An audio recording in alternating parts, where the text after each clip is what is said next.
Bom, primeiro dizer, parabenizar o Garrafa pelo esforço de trazer aqui para a CETREM, agora de forma mais séria, esse desafio que é a reunião técnica da SAF. Nós, na reunião anterior, propusemos ao Benami, que eu faço questão de citar, o desafio de resgatar uma questão que ela estava uma chama um tanto quanto apagada. E o Benami, com a qualidade dele, conseguiu dar esse impulso, e hoje nós estamos aqui com essa reunião técnica, com essa qualidade que nós temos e os trabalhos que estão sendo apresentados. Então, nos coube para nós fazer esse relato da safra 17-18. Então, de forma bem rápida, porque o tempo é curto, nós vamos falar e nesse período, o que nós vamos falar bem rapidamente: caracterização da safra, o cultivo, o manejo, a evolução dos agrotóxicos, que a gente sempre coloca, a evolução dos plantios, condições climáticas e, por fim, algumas demandas que nós temos para a pesquisa. Nós temos como foco o trabalho com o produtor, e aí nessa relação que nós temos com ele, nós vivemos um período que atende muito aquilo que o palestrante anterior, o professor Adil, colocou, aonde o produtor tem, e nós também, pelo vício, trabalhar sempre com o risco da produção. E aí o produtor, nesse risco, ele tem sempre essa percepção de que tudo que está aqui da academia vai resolver os problemas dele, e por um longo período efetivamente resolveu todas as questões. Então nós vivemos, ou num passado recente, essa questão de que o produtor ou a ciência nos atendia todas as demandas. E aí hoje nós já temos enormes dificuldades para atender isso, e eu acho que os trabalhos que estão aqui têm essa percepção. O que o produtor via era facilidade de controle, pacotes, comprava e continua comprando, certo? Em função dos custos, algumas aplicações desnecessárias e uma calendarização que era a coisa mais fácil que nós tínhamos. Então isso aqui é aquilo que o produtor tinha.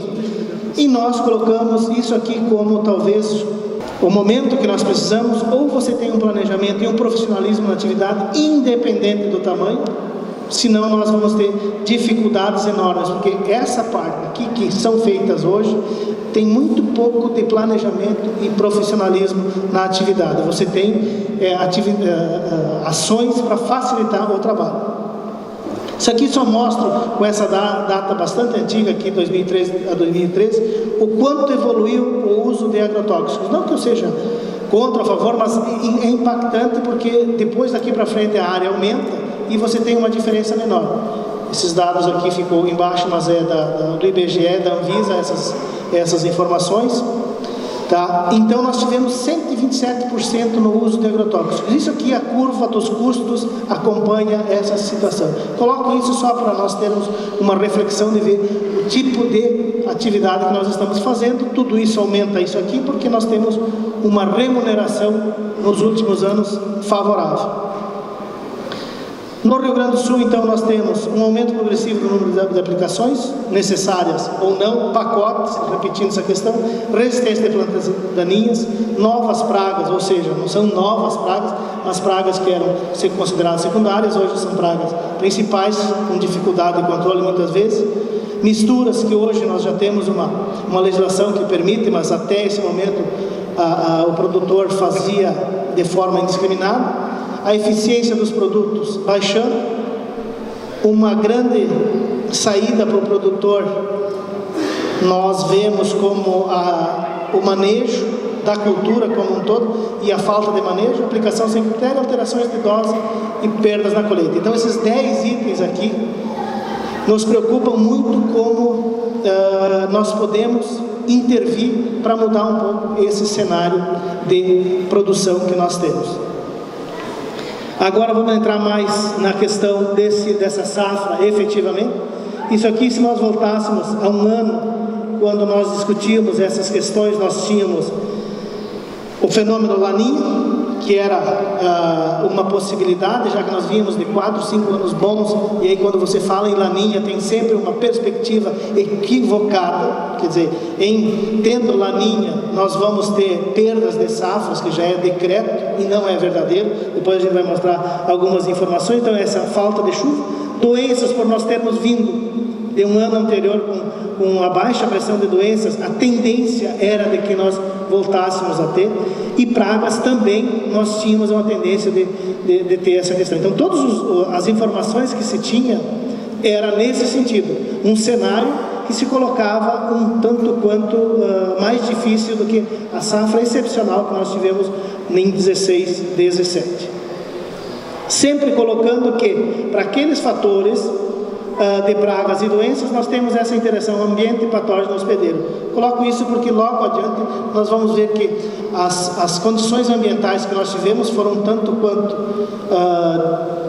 diferentes do que estava sendo planejado, e isso interferiu com certeza na condição de pragas e doenças.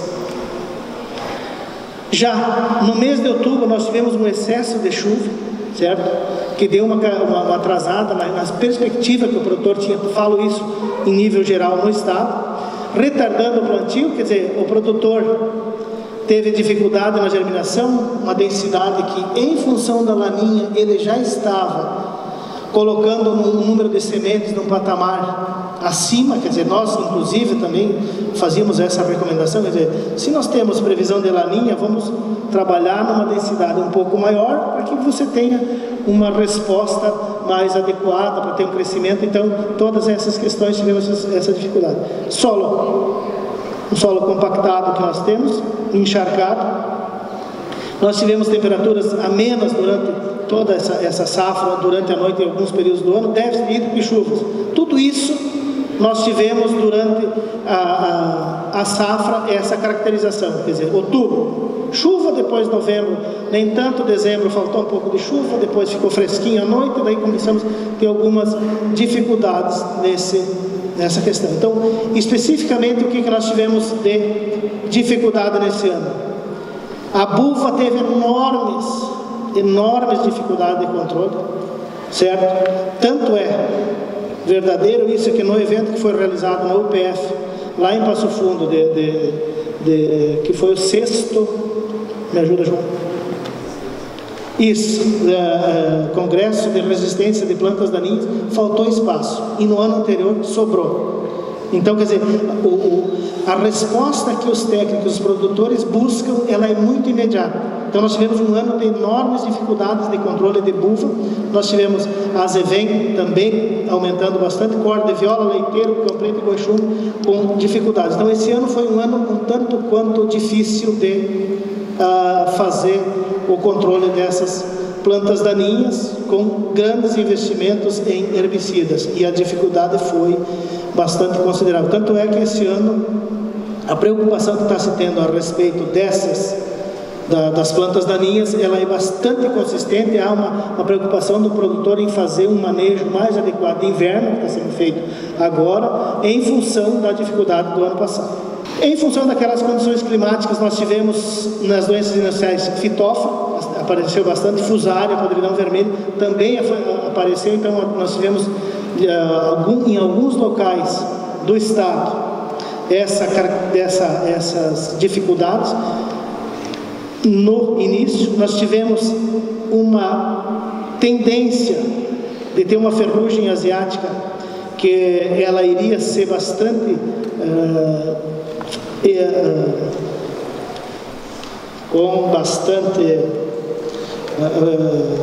forte esse ano, não era a palavra que eu ia utilizar, mas só veio essa, porque já em novembro nós tivemos as primeiras identificações de ferrugem em comparação com o ano passado, só que daí, no mês de dezembro, nós tivemos pouca chuva, condições ambientais um pouco adversas para o desenvolvimento da ferrugem. Aí nós tivemos essa dificuldade. Aí nós, na região dos campos de cima da serra, de mais altitude, nós começamos a ter esse ano uma grande incidência de mofo branco, e aí no final do ciclo macrofomino nós tivemos podridão da raiz, principalmente nas cultivares, onde elas não são resistentes a isso. Então foi muito típico, algumas cultivares, não vou fazer o nome, mas isso aqui os produtores têm que buscar essas informações, mas de resto nós não tivemos uma grande infestação de pragas durante o ciclo, percevejo marrom, basicamente o que mais nos preocupou durante todo o ciclo. Então, em termos de praga, foi isso. Inimigos naturais, esses aqui têm aparecido com bastante durante todo o ciclo. Essas informações, eu repito, nós fizemos nessas 52 unidades, bate o pano toda semana, faz um acompanhamento. Então, essas informações são desses locais. Nós temos nesse mapa aqui a precipitação média da primavera no estado do Rio Grande do Sul nos últimos 30 anos, certo?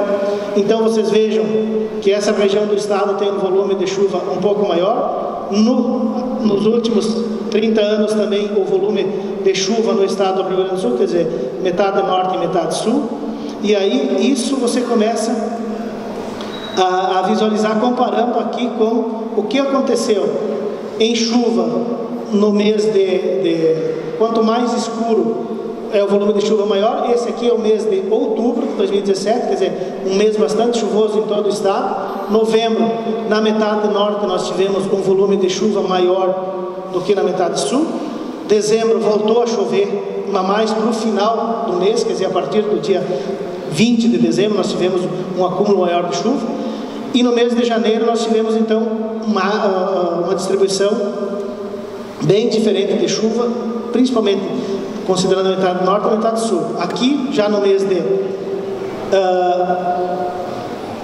Está trocado aqui. Esse aqui é dezembro, janeiro, e esse aqui é março e abril, fevereiro e março. Isso aqui foi um erro que eu fiz, certo? Então, no mês de dezembro, nós tivemos essa condição de chuva, na metade norte mais eficiente. Aqui nós tivemos em janeiro uma boa distribuição da chuva, sempre a metade sul com menos chuvas. Então eu quero só voltar aqui para vocês ter no verão nós temos essa condição de chuva e na primavera essa condição de chuva, certo? E isso agora só vou correr bem rápido aqui. Então são outubro, novembro, certo? Primavera. Aí entra aqui, desculpa o erro que eu fiz aqui, dezembro e janeiro, certo? Já como período de verão. E aí nós temos o resultado da safra do estado do Rio Grande do Sul. Quer dizer, em termos de rendimento, nós tivemos esse cenário aqui no estado do Rio Grande do Sul. As informações que nós temos, elas são oriundas das regiões das 12 regiões da Emater, regiões administrativas da Emater. Então vocês vejam que esse ano, um ano bastante típico das condições de chuva do estado do Rio Grande do Sul. Talvez é um dos anos que mais nós tivemos essa representatividade pelas condições climáticas que ocorreram de forma bem desorganizada, mas elas representam bem aqueles dois mapas históricos de chuva que nós temos novembro e dezembro. Por isso que nessa região da metade sul, nós temos que ter um manejo de solo e de uma estratégia com muito mais eficiência para você poder ter um bom resultado econômico nessas áreas. Então, nessa região norte do estado, aqui nós tivemos na região de Passo Fundo com 3.600 quilos. Passo Fundo e Erechim foram as regiões mais produtivas que nós tivemos. E toda essa região norte aqui com produtividade acima de 3.000 quilos. Então, aqui na metade sul nós tivemos essas produtividades. Esses dados são dados da Emater, ainda não foram consolidados essas informações. Então, aqui é a distribuição do percentual de área que nós tivemos. Então, a maior área é aqui em cima, a região de Santa Rosa, essa aqui, 13,4%, e Juí 16%, e Santa Maria aqui 15% das áreas principais, áreas produtivas do estado do Rio Grande do Sul. Certo? Aqui, mais especificamente, que é o que efetivamente nós estamos buscando nessa reunião, é nós tentarmos avançar, tentar unir o estado, nós unir o milho com a soja, aquilo que o professor colocou anteriormente, quer dizer, nós temos que diversificar, e o estado, nós temos uma carência enorme em milho, E para isso, para nós diversificar, nós temos que encontrar uma alternativa que o Centro-Oeste já encontrou, o Paraná já encontrou, e nós temos talvez a segunda safra aqui, a grande alternativa. Então eu acho que aí o grande esforço que a pesquisa tem que fazer é nós tentarmos buscarmos alternativas para aumentar essa área dos 54 mil hectares de safrinha nas 3 regiões, nas 4 micro-regiões da Emater aqui dos municípios. Isso aqui, essa divisão aqui são aonde foram coletadas as informações da região de Santa Rosa que nós temos aqui, a qual eu agradeço o colega Fernando por ter feito o trabalho.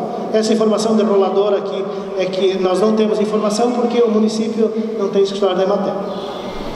Então, nas 4 micro-regiões da Emater, nós temos 54 mil hectares que são implantadas em cima de lavoura de milho. Posso afirmar isso quase com segurança absoluta. Então nós temos essa percepção de que o Estado pode sim e deve buscar alternativas para nós chegar a 200, 300 mil hectares nessa região de milho e depois nós plantar soja para ter uma bela receita. Aqui eu fiz um erro, tá? O rendimento médio desses 54 mil hectares são de 2.040 quilos.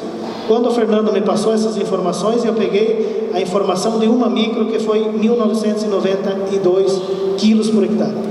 Mas a média dos 54 mil hectares, conforme o levantamento da Emater, são 2.040 quilos, certo? Comparando com uma produtividade média da região de 3.000 quilos, quer dizer, a média da região de Santa Rosa, já incluído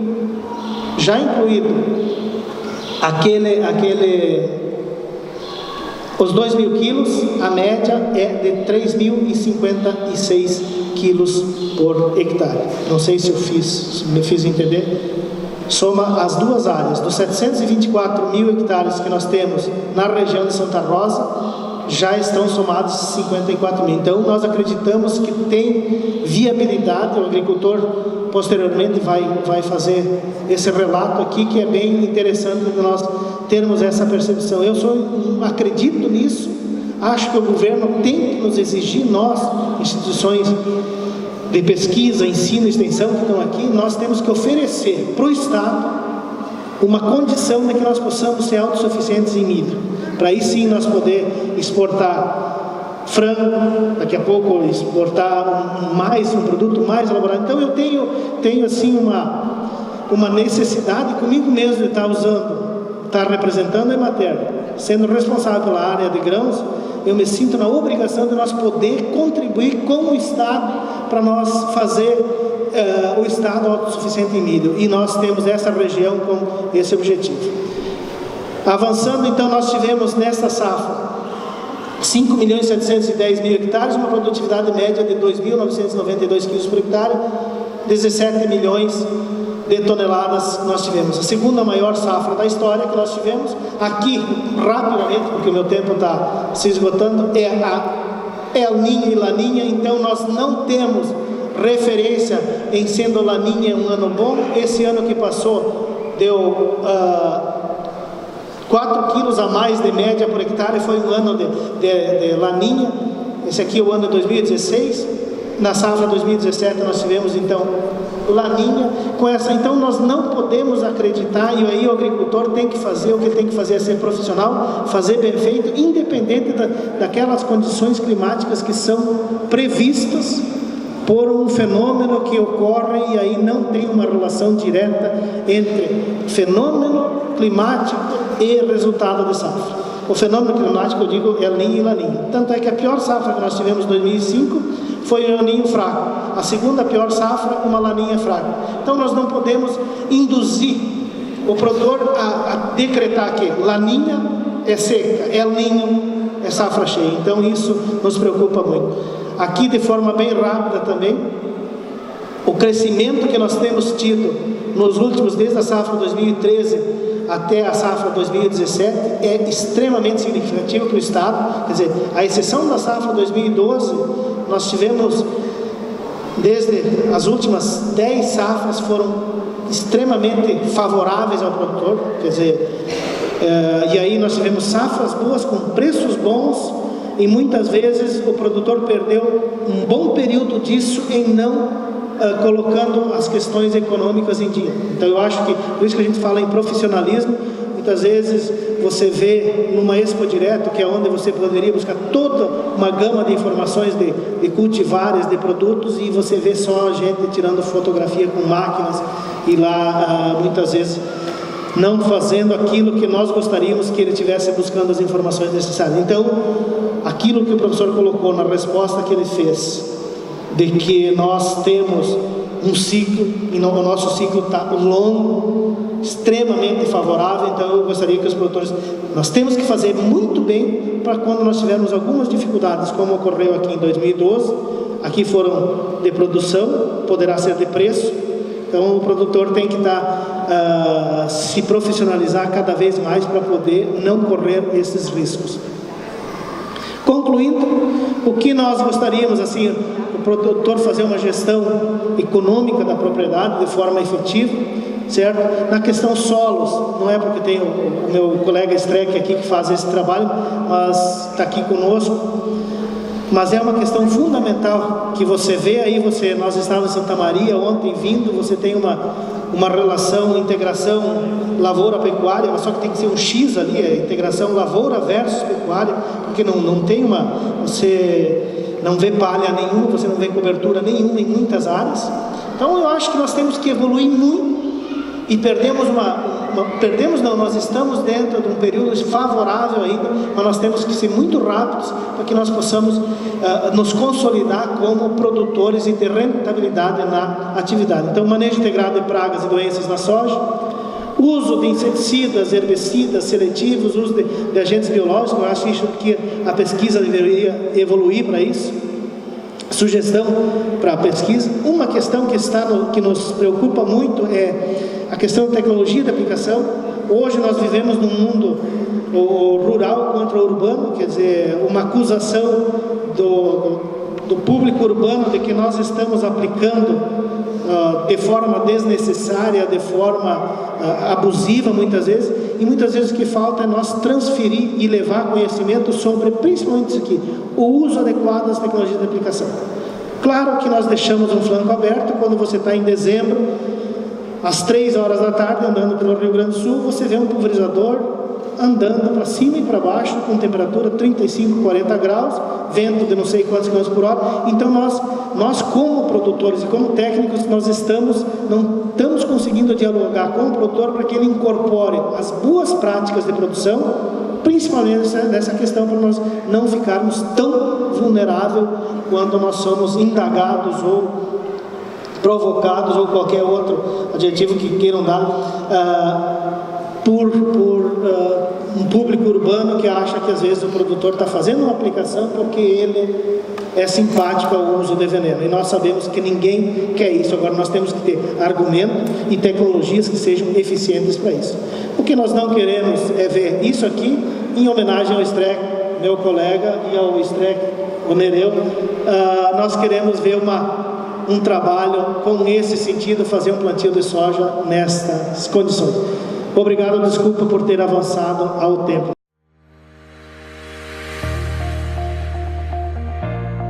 Então nós vamos apresentar aqui alguns dados referentes à soja, e para iniciar eu vou mostrar a unidade que a gente atua, né, o Centro de Socioeconomia e Planejamento da IPAGRE, mostrando que a gente atua mais a questão de mercado, preços, e tanto soja e milho, acompanhamos 20 produtos em Santa Catarina, e as publicações, baixa um pouquinho para mim, as publicações que nós temos um boletim agropecuário mensal, que a gente faz esse estudo acompanhando o mercado de milho e soja, além de outros, né, leite, todo o mercado de carnes, que é importantíssimo para Santa Catarina e Rio Grande do Sul também.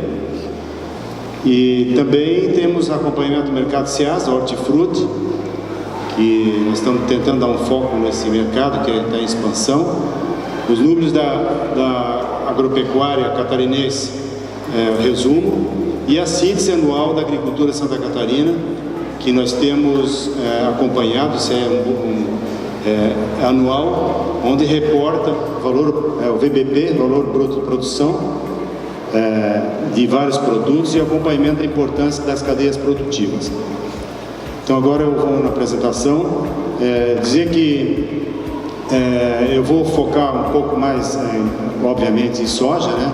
Mas também essa relação com o milho, conforme o Alencar colocou, a importância e a evolução dos mercados dos produtos catarinenses. Vou passar rapidamente, eu vou fazer um pouco diferente da apresentação dos anteriores, porque como a gente é de fora, não vou querer abusar da paciência de vocês. Vamos lá. Bem, nós acompanhamos uma série de produtos, né? Eu acho que como se falou, tanto o professor aqui e o Alencar, a importância da diversificação, né? Então nós focamos tanto a pesquisa como a extensão e deixar dito para vocês que, diferentemente do Paraná e Rio Grande do Sul, a EPAG foi unificada, a pesquisa e a extensão está unificada numa empresa só. No Paraná é o IAPAR, Emater aqui, FEPAGO, que está momentaneamente fora do ar, e a Emater, e a extensão e pesquisa são empresas separadas, em Santa Catarina são juntas, a pesquisa e a extensão.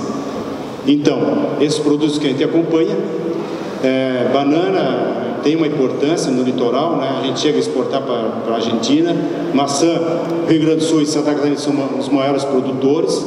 A gente está atendendo o mercado, uva, obviamente o Rio Grande do Sul é o maior produtor, maracujá, que tem um mercado de expansão, arroz. Depois do Rio Grande do Sul nós somos os maiores produtores também, com a produtividade crescente. Trigo, um mercado que necessita, né, tem relação com a soja, obviamente, necessita, nós estamos importando muito trigo. E Santa Catarina, as agroindústrias, as cooperativas, estão com um desafio aí de manter uma área mínima de trigo para atender a produção e não importar tanto o trigo, né? Mas é um outro assunto. Feijão vem com a área decrescente, isso tem a ver com a soja, está em decrescente. Santa Catarina e Rio Grande do Sul, nós chegamos a ter 350 mil hectares de feijão da década de 90, hoje estamos com 80 mil hectares. Milho também tem a ver com a soja, já que nós chegamos a ter no início da década de 90 1 milhão de hectares de milho em Santa Catarina. Hoje nós estamos com 360 mil hectares, mas aí tem alguns motivos que eu vou relatar que o estado tem um diferencial, né? A produção de leite é muito grande. E o soja? Soja, conforme foi destacado nas falas anteriores, no Brasil como um todo, a ascensão, a área crescente, a produção, obviamente, e o rendimento. O rendimento, nós estamos próximo de 3.500, 3.600 em média, né, em Santa Catarina, da soja, e com evolução constante, né? Não tanto quanto nós queríamos. Até a fala anterior do Alencar, nós dependemos do milho. O Santa Catarina é o maior importador de milho interestadual. Estamos trazendo aí em torno de 4 milhões de toneladas de fora para sustentar a agroindústria. Rio Grande do Sul também não deve ser autossuficiente, acho que importa mais de 1 milhão de toneladas. E esse é o cenário.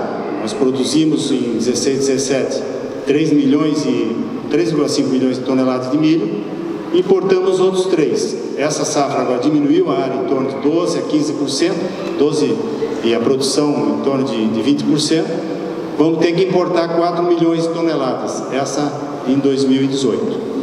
Então, esse é o cenário que, obviamente, que eu não vou, numa reunião de soja, ficar culpando a soja, né? Nós temos todo o complexo do soja, é importante.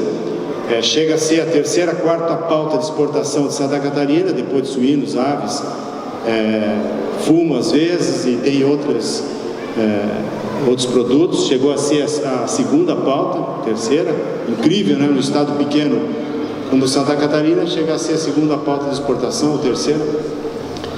Mas vou falar agora do soja, com a evolução constante. O número aqui não dá para ver bem, porque é do sistema Infoagro que nós temos.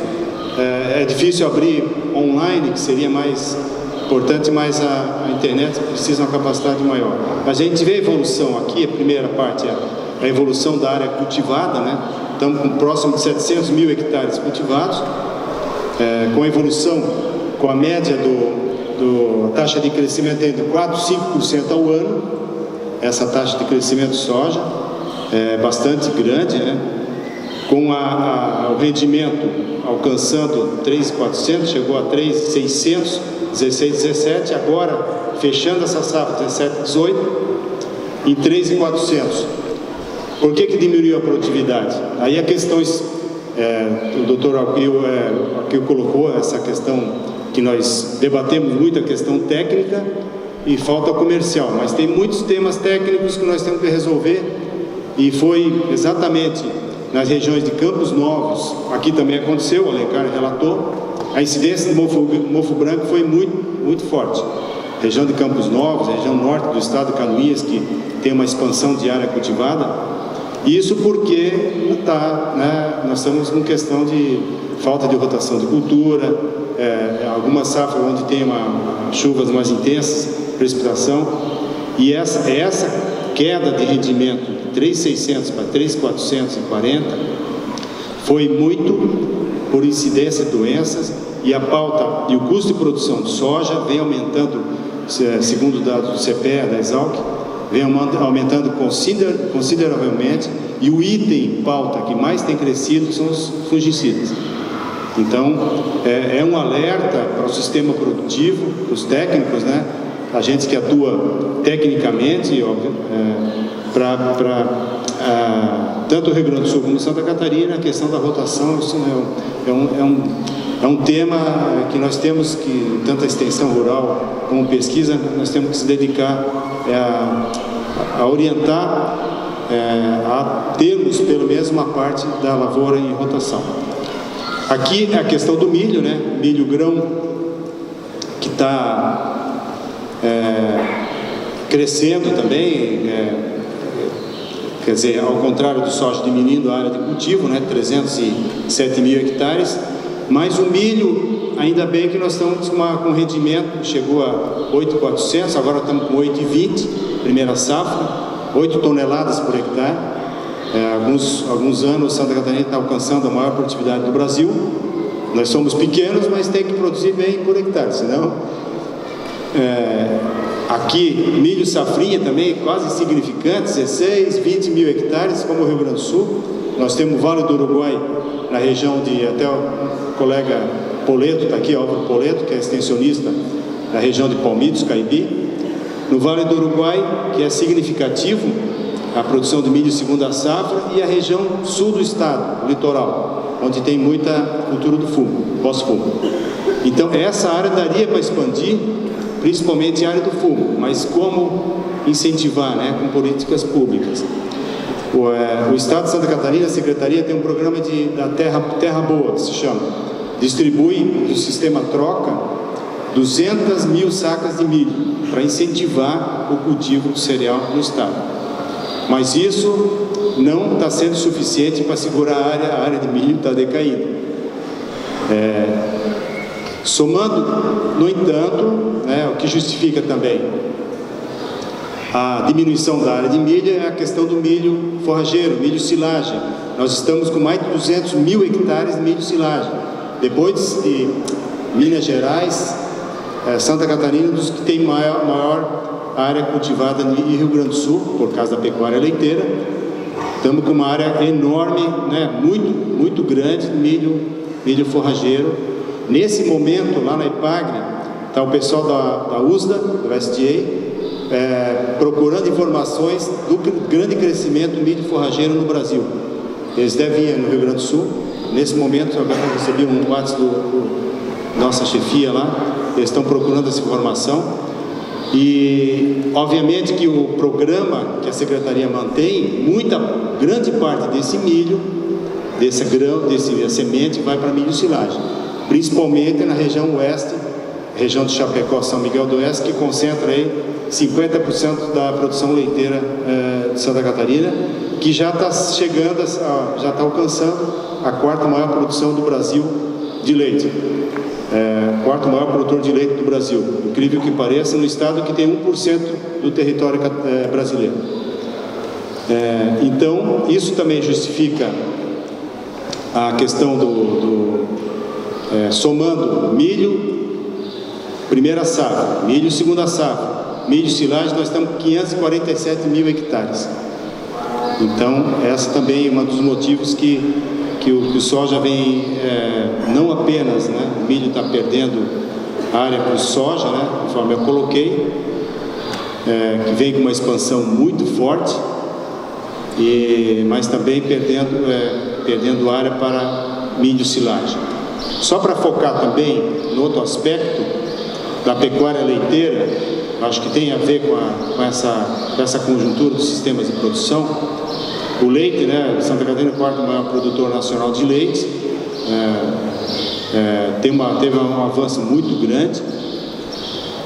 Aqui é a produção de leite, né, isso aqui é dados de evolução, você não vou me ater, mas isso também foca suinocultura, que tem a ver com a questão do soja.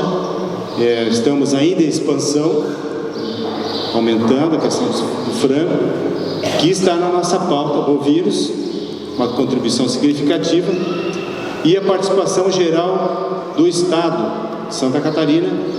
Tem suínos, primeiro produtor nacional de suínos, segundo de frango, perdendo o Paraná, mel, leite, quarto maior produtor. Agora o censo já não está mostrando, e também o item que nós não dava muita atenção é ovos de galinha, que tem na composição do VBP é forte, muito forte. Então, e bovinos, 14º, aqui é outra participação. Apenas focando, voltando à questão do soja, nosso estado, é interessante esse tipo de reunião, ressaltar tanto a pesquisa como a extensão, e focando nas falas anteriores. Eu acho que é interessante a gente fazer um sistema, fomentar a questão da pesquisa para viabilizar tanto a soja safrinha como o milho safrinha também. A questão climática, a questão do zoneamento não está resolvida por todo, né? Já tem estudos fortes. O Ministério da Agricultura aqui, eu acho que está presente, né? A gente tem que, de repente, unir as instituições junto com a Embrapa, unir as instituições para a gente focar nessa questão tanto a soja safrinha como o milho safrinha.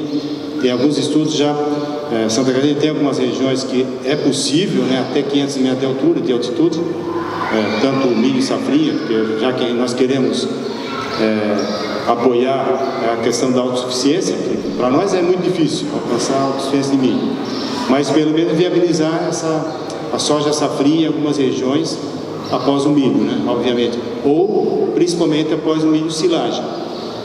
O que tem acontecido no Vale do Uruguai, até o colega Coleto está por aqui, a mudança do cenário dos últimos 20 anos foi tão forte que produtores com 7 hectares, 8 hectares, hoje estão optando, em vez de feijão na safrinha, optando por soja. Né? Então, quão atrativo está sendo o mercado de soja no contexto dos pequenos produtores também.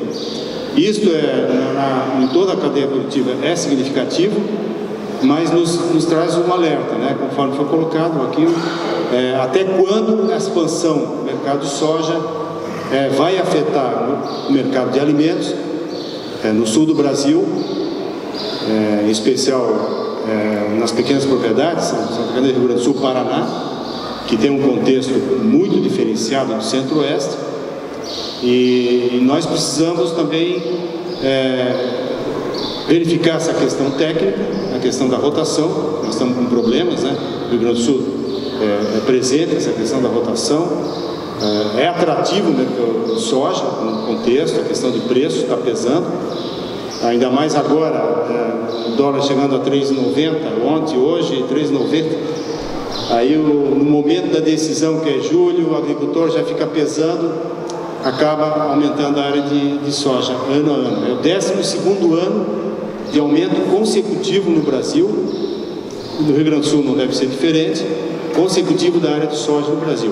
Então, É interessante, esse avanço do mercado chinês é importante no contexto da pauta de exportações do Brasil, do Rio Grande do Sul, Santa Catarina, mas a gente tem que visualizar o contexto como um todo, né, do sistema produtivo. Nós temos toda uma cadeia produtiva, suínos e aves, né, que nós temos que prestar atenção nisso aí. Essa reunião acho que é interessante para isso, para pautar esses temas, e a nossa preocupação em Santa Catarina é realmente verificar e ver alguns formatos de compatibilizar o aumento da soja com outros mercados, né? A gente que não fique fragilizado. Por exemplo, soja no Paraná está avançando em área, no noroeste do Paraná, em área de mandioca. Isso, no sul de Santa Catarina, na região de Criciúma, já tem 3.000 hectares de mandioca. Agora identificamos nesse censo atual do IBGE. Antes era feijão e mandioca. Tem 3.000 hectares de soja, lá pertinho do porto de Bituba.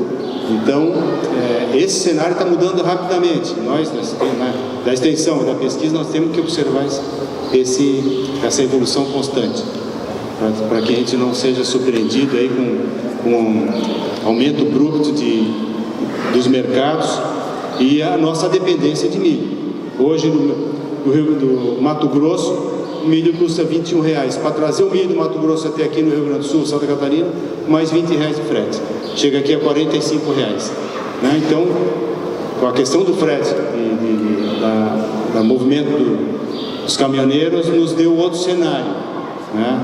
Nós vamos ter que resolver o nosso problema de milho aqui, ou no Paraguai, que Santa Catarina está procurando uma rota de importação de milho do Paraguai, que fica a 400 km de Chapecó, ou nós vamos ter que fazer um cenário, discutir essas questões do sul do Brasil em conjunto. O Paraná, que era um grande produtor de milho, já está também sendo autossuficiente, mas já está também avançando muito nesse cenário. Então, isso que eu queria, acho que a participação, essa visão global do mercado é interessante para nós, tá ok? Agradeço.